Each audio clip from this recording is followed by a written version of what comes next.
Ange Postecoglou insists John Kennedy has all of the credentials to be a manager in his own right, and he won't stand in his way if he wants to make that switch. Josip Juranovic Celtic transfer talk addressed by the Celtic manager. The Celtic boss is keen to keep hold of Kennedy as one of his lieutenants, as he is a key part of his backroom team. It comes as the assistant manager is understood to be under consideration for the top job at Midtjylland, with the Danish side preparing a shortlist in the next week. Kennedy has been part of the backroom team at Parkhead since 2014, working under Ronnie Deila, Neil Lennon, and Brendan Rodgers before Postecoglou, and has been linked with managers' jobs in the past such as Hibs and more recently Motherwell. He scouted for the club prior to having had to quit playing due to a disastrous knee injury playing for Scotland against Romania.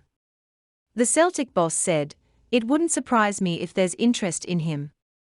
He's a Celtic man through and through, but having had an unfortunate end to his playing career, he's made a concerted effort to get as many skills and learning experiences as possible. He's worked in the academy and the first team in various roles.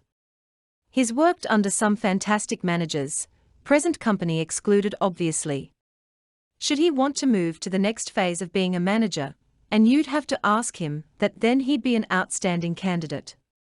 But he's a really important part of our setup here. He leads many of the footballing areas for me, and he's done a fantastic job in my time here." Postecoglou added Harry Kewell to his backroom staff this summer, but Kennedy has retained an important role. He said, "It's like the players and staff, if they do well there may be other opportunities for them. It's not down to me, their futures are in their own hands.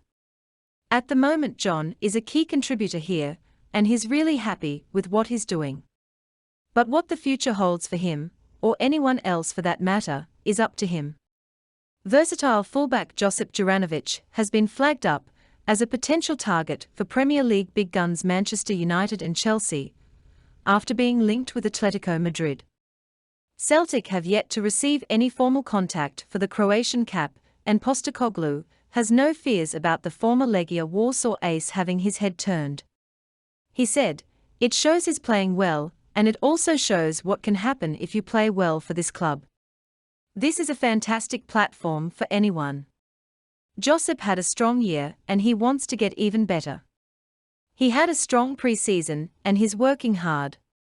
It's a big year for him with the World Cup, so there's a lot of him at club and international level.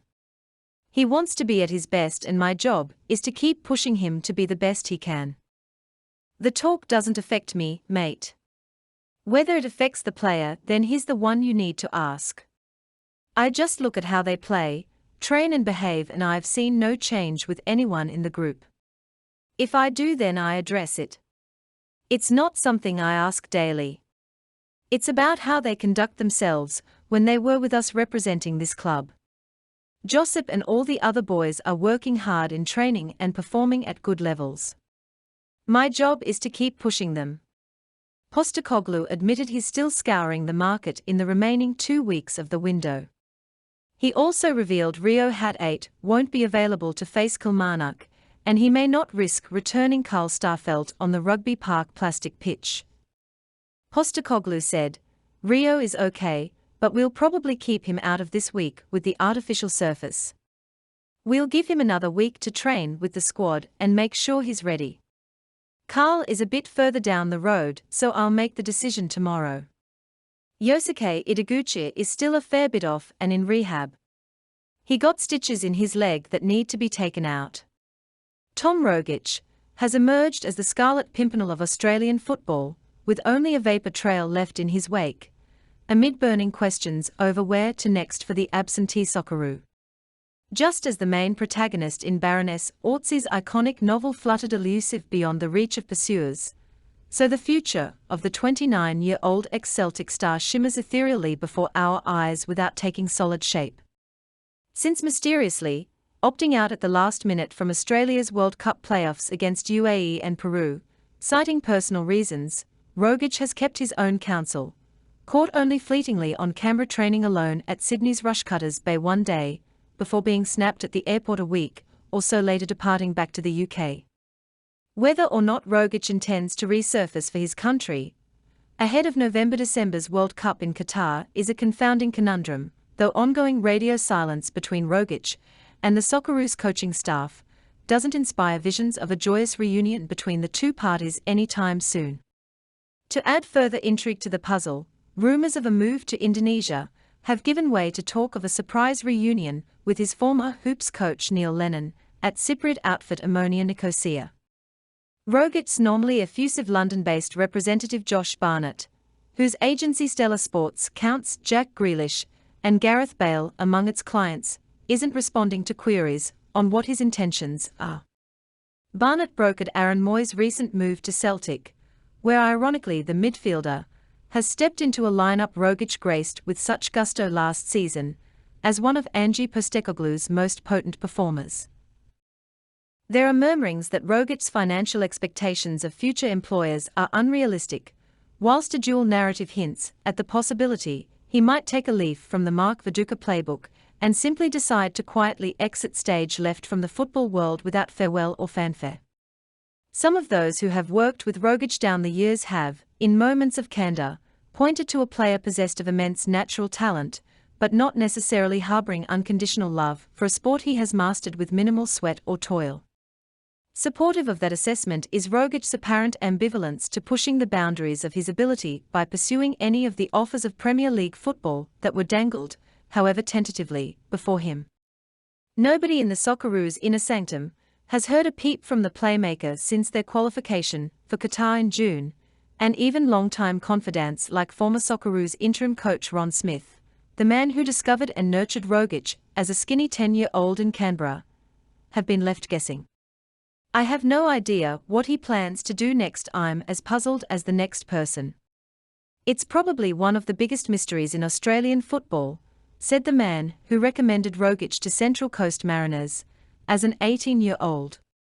He wasn't in touch when he was back here recently. I wasn't aware he was even home.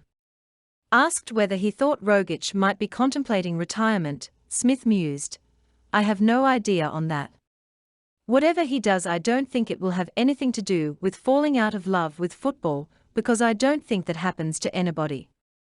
People only generally retire when they have to, unless it's something else. It's obviously a personal thing with him, and what that might be you can only speculate about. The only person who really knows is Tom.